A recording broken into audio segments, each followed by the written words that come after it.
Ako si Doris Melgar. Ako ang presidente ng Calapan City People's Council.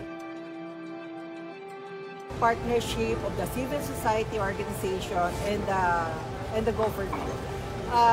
Ibig sabihin, partnership in terms of project identification, in terms of project planning and project implementation. Malaking papel ang taong bayan sa pag-identify ng mga projects on the ground.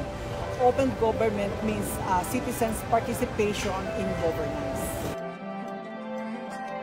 Napakayaman ng karanasan namin dito kasi narinig ko doon din sa ibang probinsya yung People's Council. Napakaganda itong ekspresyon ng pagbukas ng pintuan ng gobyerno sa partisipasyon ng mga mamayan para matiyak natin yung transparency, accountable and responsive governance dito sa pamamahala natin at paglilingkod at pagbibigay ng serbisyo sa taong bayan. Natutuwa nga ako kasi yung term ng DBM sa mga CSOs ay mga reformers. Advocates tayo ng participatory governance.